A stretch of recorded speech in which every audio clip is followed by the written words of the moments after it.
Bismillahirrahmanirrahim. Assalamualaikum warahmatullahi wabarakatuh. Kita mulai pertemuan kedua, kualitas jasa dengan tema konsep dan isu strategik jasa. Ada beberapa poin yang ingin saya sampaikan, dari mulai konsep sampai ke prinsip manajemen jasa. Ini sebuah gambaran tentang jasa sebagai sebuah sistem. Anda paham ya, di teknik industri, salah satu keunggulan teknik industri adalah melihat sesuatu itu secara sistemik, secara integral. Jadi tidak parsial. Kalau kita lihat dari bukunya Ciptono, dan ini dikutip dari penelitian sebelumnya, itu digambarkan ada jasa A dan B ya, di daerah sini. Itu disupport oleh fasilitas fisik untuk menghasilkan jasa, kemudian di-deliver ke pelanggan A dan pelanggan B. Dan terjadi interaksi antara pelanggan dengan pelanggan, antara penyedia jasa A, B dengan pelanggan yang lain, kemudian juga terjadi interaksi antara fasilitas fisik, personal kontak, dan di belakangnya ada technical core atau yang bagian supporting yang tidak dapat dilihat oleh kita sebagai konsumen yang menerima jasa. Misalkan ya, kalau kita kuliah, maka ada orang yang membersihkan ruangan, misalkan. Mungkin Anda nggak pernah ketemu, karena berangkatnya pada saat kuliah, ya ruangannya sudah bersih. Ini dilihat secara lebih luas lagi, di mana ada supply demand dalam sistem yang lebih terbuka. Ya, jadi ada bagian tengah ini ada service operation manager dan production function. Kemudian ini service yang ditawarkan. Ya, ini ada service personelnya. Kemudian ada permintaan dari customer. Ini sebuah proses service terjadi, kemudian dievaluasi. Nah, nanti di mata kuliah kita akan berurusan dengan ini. Jadi mengevaluasi tentang kualitas jasa dari sebuah provider.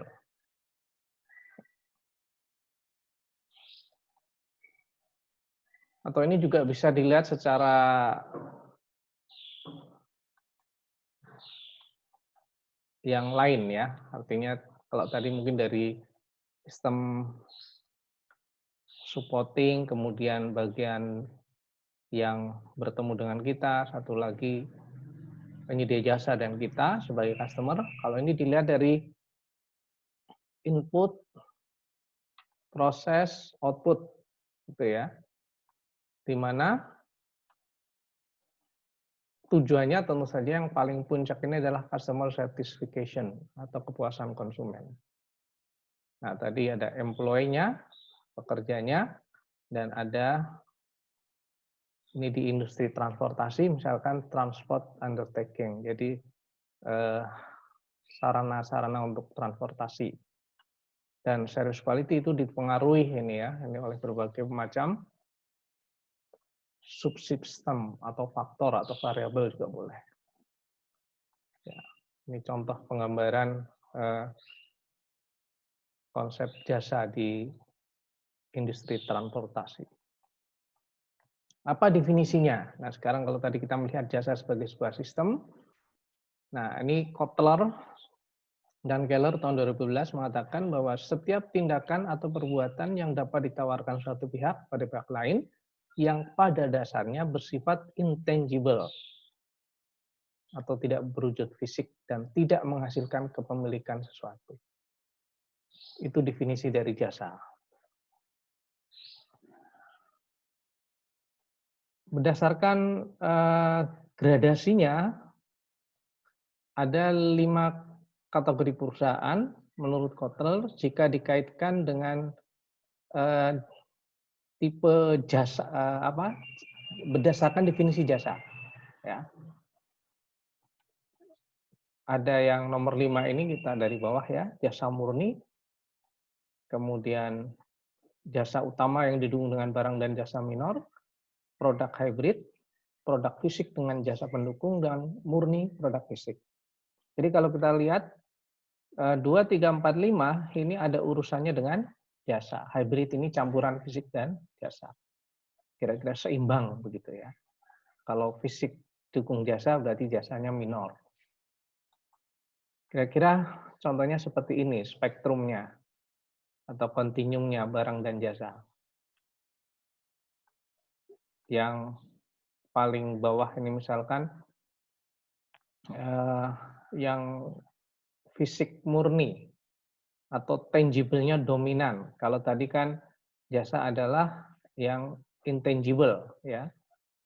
Ini di atas intangible, kalau ini tangible. Jadi misalkan dari sini ya misalkan minuman ringan, deterjen, rumah, mobil. Nah, rumah udah mulai ada servisnya nih. Ada jasanya. Keamanannya misalkan ya. Mobil ada servisnya. Tailor suit, penjahit ini sudah mulai ya, ada baju yang dijahit, jas yang dijahit dengan jasanya, dan seterusnya sampai jasa profesional murni. Termasuk dosen di dalamnya, ya guru dan dosen. Nah, ini kalau dibuat tabel perbedaan produk-produk fisik dan jasa itu adalah seperti ini. Sifatnya tangible itu nyata, bisa dipegang, bisa kelihatan wujudnya ya. Sedangkan service intangible. Production and distribution spirit from consumption. Jadi diproduksi dulu, baru dikirim ke konsumen, dinikmati oleh konsumen. Tapi kalau di jasa bersama-sama. Sebuah benda, a thing, ini sebuah aktivitas atau proses. Core value produced in factory, jadi kualitas dan sebagainya diproduksi di pabrik, di industri. Tapi kalau di jasa, core value produced in interaction antara penyedia jasa dengan customer-nya. Transfer of ownership, jadi ada transfer kepemilikan.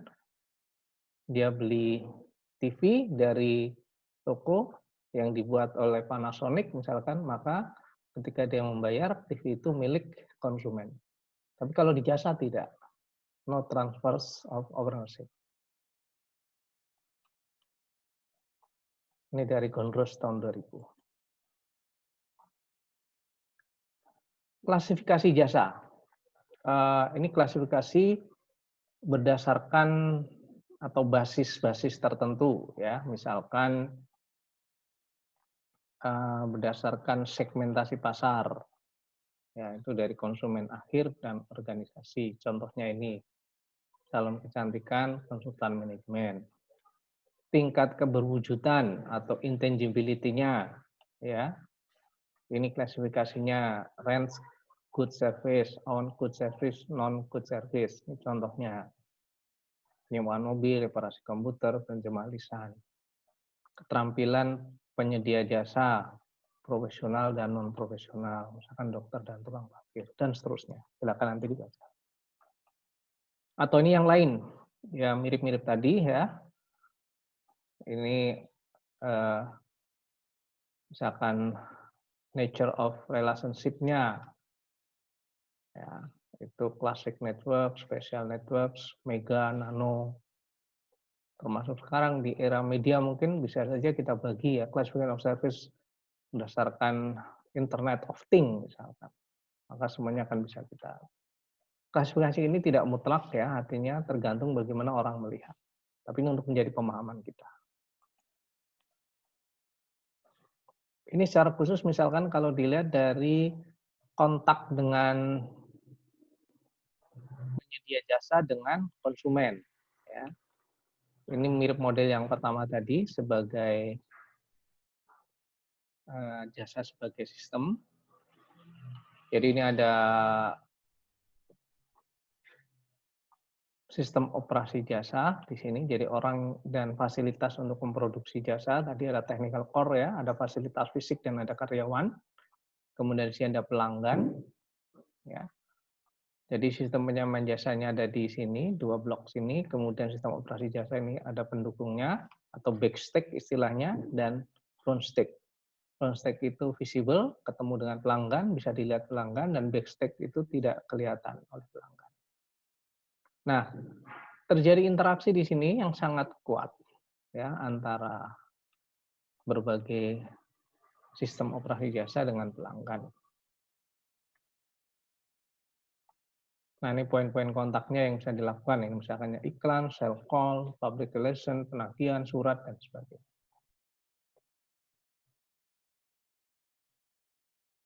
Ini kalau kontaknya tinggi ya, jadi ada kalau Anda lihat di bagian sini, tuh ada irisan gitu ya. Tapi kalau yang kontaknya agak rendah atau tidak tinggi, itu pelanggannya agak bergeser ke kanan. Dan seolah-olah backstack-nya itu terpisah sama sekali.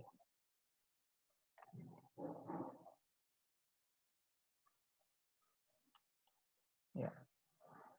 Contohnya, mungkin di era sekarang ya pengiriman barang gitu ya. Saya mengirim paket misalkan, saya datang atau bahkan bukan datang ya, telepon, Mas saya mengirim paket, diambil sama Gojek, kemudian kirim ke Tiki, dari Tiki dikirim ke kota lain misalkan. Ini berdasarkan tangible action-nya tadi. Ini masih klasifikasi jasa ya. Beberapa contoh lebih detail dari tabel tadi atau grafik tadi ya, pohon klasifikasi.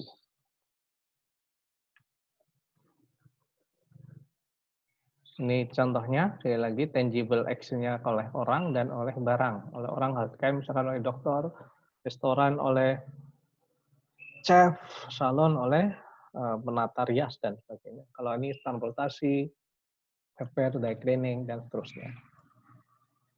Ini intangible-nya. Ya. Kalau ini tangible ya, sekali lagi, tadi orang atau barang. Intangible action-nya service directed at people of mind.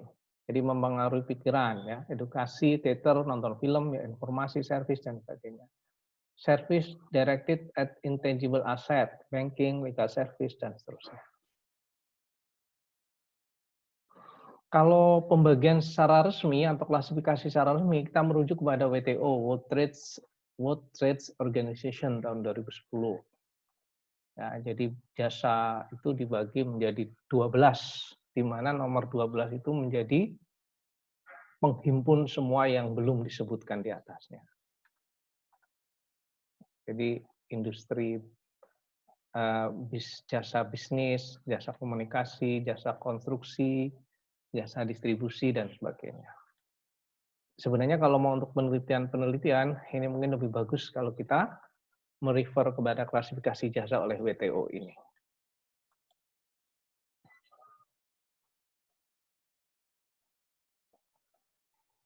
Ini klasifikasi jasa berdasarkan jasa internasional. Contoh-contoh tipe jasa-jasa internasional ya.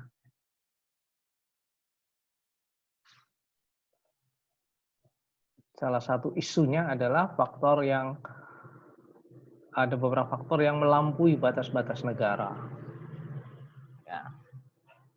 Orangnya berpindah jadi ekspatriat, bekerja di negara lain itu biasa. Termasuk sinyal-sinyal elektromagnetik ya.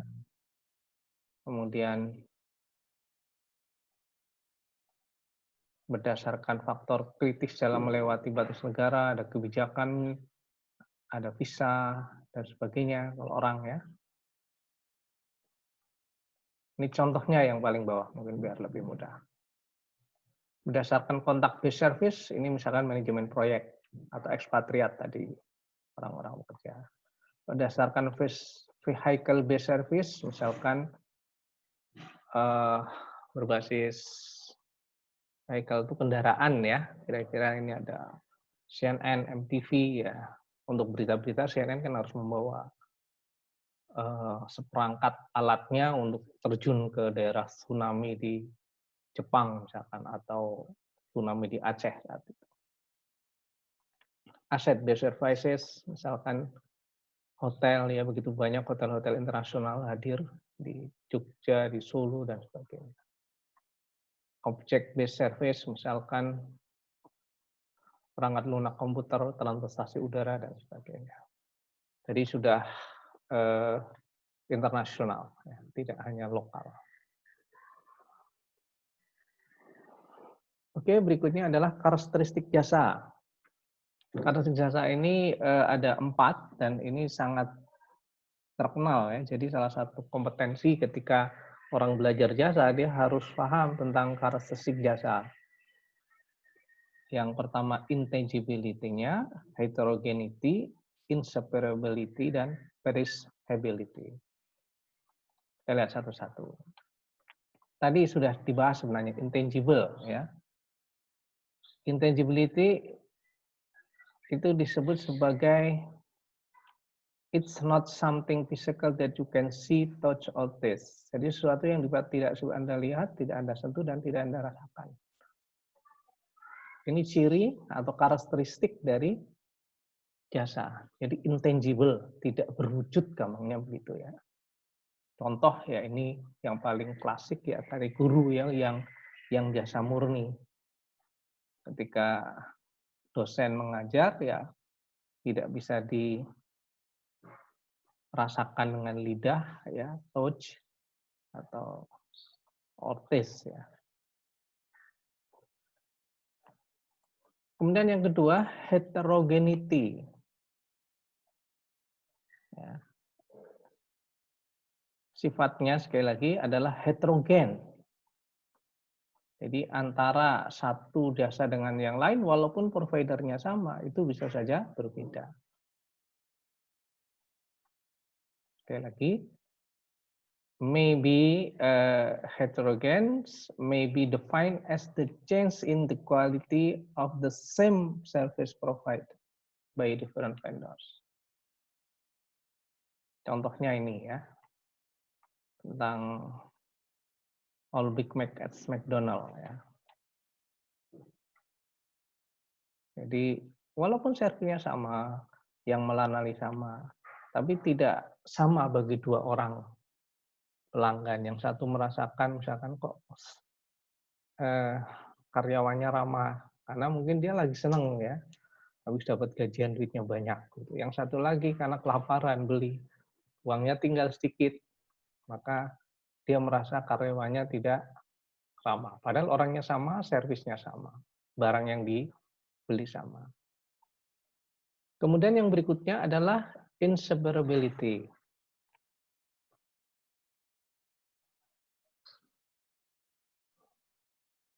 Ini bersamanya antara produksi dengan konsumsi. Jadi tidak mungkin dipisah. Jadi separability itu artinya terpisah ya. Ini inseparability ini sesuatu yang tidak dapat dipisah. It's impossible to disconnect the production of the service from its consumption.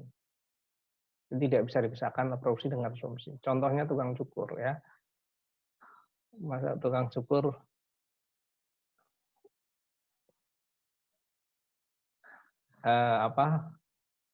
ya nggak bisa. Tapi kalau dosen sekarang bisa ya. Saya membuat rekaman, kemudian saya upload di YouTube, Anda mendengarkan. Artinya bisa ditunda, diproduksi dulu baru dikonsumsi. Jangan-jangan nanti tukang cukur begitu ya. Tukang cukur, orang mengirim gambar kepala rambut di program, kemudian orang datang masuk ke tukang cukurnya, nanti robot yang mengerjakan. Ya, bisa jadi teknologi ke sana kan seperti itu. Dan yang terakhir adalah perishability, di mana kata kuncinya adalah tidak dapat disimpan jasa itu. Jadi jasa itu ya ketika tidak terpakai ya terbuang atau cannot be stored for sale in the future. Contoh airlines, penerbangan misalkan ya, kalau ini kan Delta Airlines. Misalkan Anda,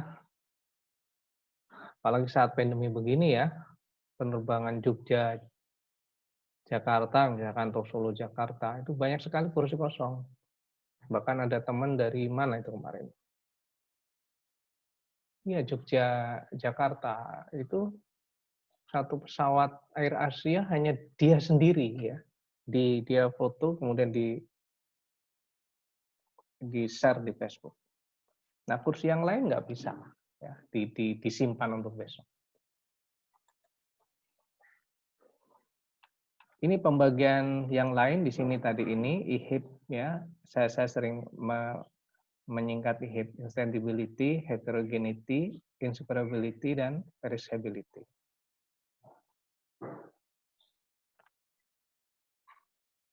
Ini common understanding in literatur, ini menurut pengarang lain ya, Lovelock, ini menurut Hill, ini menurut Gamerson, dan ini menurut lembaga FTU Frameworks.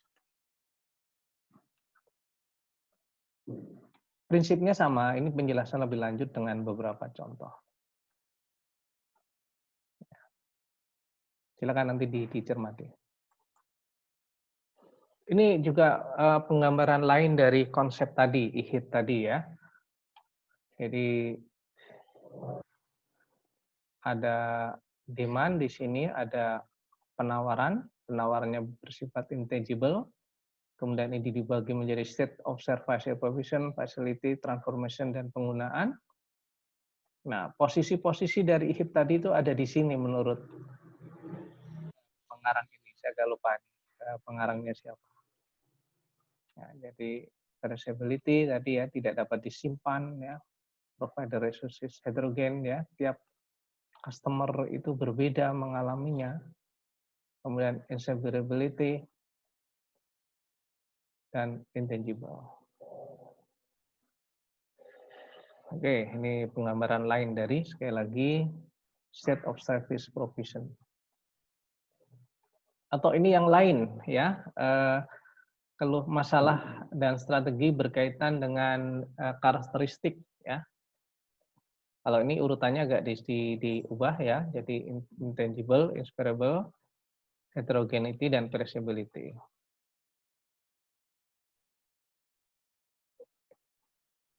Tadi intangible, service cannot be stored ya. Ini beberapa risetnya berkaitan dengan sifat-sifat ini. Misalkan berkaitan dengan heterogeneity layanan ya, jasa tadi. Nanti standarisasi dan quality control difficult to achieve. Walaupun nanti sekali lagi ada materi standarisasi dan quality control itu juga sudah bisa diterapkan di jasa. Apalagi kalau sekarang jasa-jasa yang disediakan oleh mesin ya, robot misalkan, itu udah standar. Tapi tentu saja tidak bisa sama karena kan suasana hati orang itu kan beda-beda dan itu mempengaruhi kepuasan konsumen.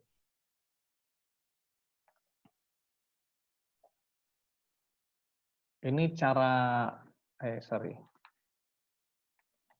ini marketing strateginya untuk mengatasi masalah-masalah intangible. Ya. Misalkan create strong organizational image. Orang membeli jasa, misalkan penerbangan, Garuda sama Lion gitu misalkan. Image strong Garuda sebagai penerbangan yang tepat dan memang harganya lebih mahal itu sudah terbangun. Atau jasa provider telepon seluler misalkan, simpati itu juga sama. Sehingga saya cukup kaget kemarin, kan ini mahasiswa, dosen, semua kan akan dapat tunjangan ya, pulsa atau data. Ternyata pelanggan simpati rata-rata dosen dan mahasiswa itu mencapai 57%, luar biasa market share dari Telkomsel.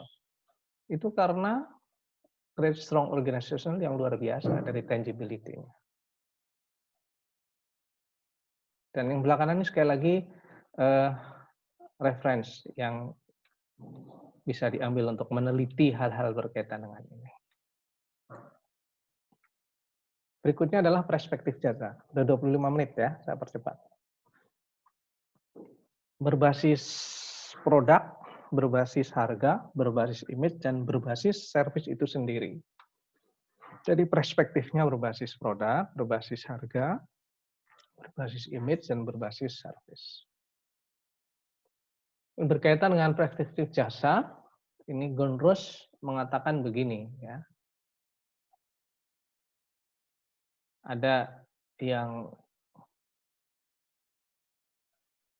paling atas itu berbasis service. Jadi di yang kedua itu berbasis produk ya. Jadi service perspektif karakteristik adalah seperti ini. The firm takes the view that an enhanced offering is required to support the customer value generating process dan seterusnya. Kalau Anda perhatikan nanti ya, ini ada beberapa karakteristik yang berbeda. Kita lihat, berarti di sini belum saya masukkan tabelnya ya. Ada tabel sebenarnya yang secara tegas menjelaskan perspektif dari sisi service, image, ya, price dan produk. Ya. Atau kalau mau nanti bisa dicari di literaturnya di Gondros tahun 2000. Ketikan saja service perspektif karakteristik Gondros 2000 ya, nanti akan ketemu penjelasan apa tabelnya. Kemudian yang berikutnya adalah orientasi layanan atau service orientation ya, itu didefinisikan sebagai organization wide embracement of a basic set relatively enduring organizational policy, practice, and procedure intend to support and reward service giving behavior that create and deliver service excellence. Jadi intinya orientasi layanan ini berkaitan dengan menghadirkan service atau jasa yang terbaik atau service excellent. Ini kalau di pelatihan-pelatihan itu banyak ya di perusahaan-perusahaan jasa. Jadi service excellent, kata kunci bahkan menjadi kata kunci.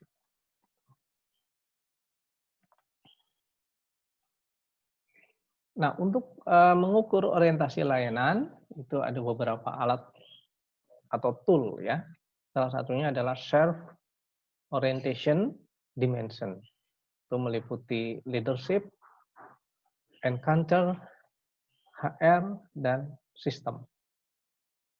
Nanti sebagian ini akan kita pelajari ya di pengukur layanan. Mungkin pertemuan keempat atau kelima setelah ujian yang pertama. Ini penjabaran tadi ya. Servant leadership. Ini deskripsinya. Oh iya, sorry. Jadi 1, 2, 3, 4 ini sering kita sebut sebagai dimensi atau faktor. Jadi kalau mau mengukur di bidang sosial, ini termasuk bidang sosial ya, itu modelnya harus jelas. Misalkan kita pakai model ini serve or, ini dimensinya atau faktornya ada 4. Nah nanti Anda deskripsikan apa yang dimaksud dengan servant leadership. Ini maksudnya perilaku layanan manajerial yang mengarahkan dan membentuk iklim layanan melalui contoh langsung dalam membantu, membimbing, dan memenuhi kebutuhan karyawan. Ini item pengukurannya atau pertanyaan atau variabel di kuesioner misalkan. Pertanyaan misalkan, apakah manajemen secara terus-menerus mengkomunikasikan pentingnya layanan kepada Anda, misalkan Anda sebagai bawahan, dan seterusnya. 1, 2, 3, 4, ya, masih ada beberapa ya, 6 ya. Kalau tadi hanya 4 ini berarti diambil dari model yang lain. Coba nanti dilihat di bukunya Ciptono. Tapi intinya ada faktor, deskripsi, dan item pengukuran. Nanti ini akan kita pelajari. Bahkan ini nanti akan menjadi salah satu kompetensi Anda. Jadi ketika Anda sudah selesai mengikuti kuliah kualitas jasa, maka Anda harus bisa mengukur kualitas jasa. Artinya bisa menentukan faktornya, mendistribusikan tiap faktor, menentukan item pengukurannya, termasuk bagaimana cara mengolah data hasil pengukuran dengan beberapa metode. Salah satunya nanti QFD dan Kano. Oke. Dan yang terakhir, nih materi terakhir adalah tentang prinsip manajemen jasa. Ada 6 ya. Yang pertama adalah profit equation dan logika bisnis. Tentu saja manajemen jasa sebagai sebuah bisnis ya harus untung ya. Tidak mungkin tidak untung. Logika bisnis secara umum. Kemudian di situ juga harus ada pengambilan keputusan, siapa yang berwenang, siapa yang memutuskan, siapa yang menangani kalau ada komplain dan sebagainya. Ada struktur organisasi, ada fokus penyeliaan atau penjaminan mutu, sistem imbalan, dan fokus pengukuran kinerja. Sebenarnya prinsip manajemen jasa ini ya sama dengan prinsip-prinsip manajemen yang lain. Ini contohnya atau tepatnya deskripsi ya dari 6 prinsip manajemen jasa tadi. Oke, itu materi kita pada hari ini. Insya Allah pekan depan atau pertemuan berikutnya kita akan berbicara tentang desain jasa. Bagaimana mendesain sistem jasa yang ingin kita deliver. Demikian yang bisa saya sampaikan. Mohon maaf kalau ada yang tidak tepat. Billahi taufiq wal hidayah. Assalamualaikum warahmatullahi wabarakatuh.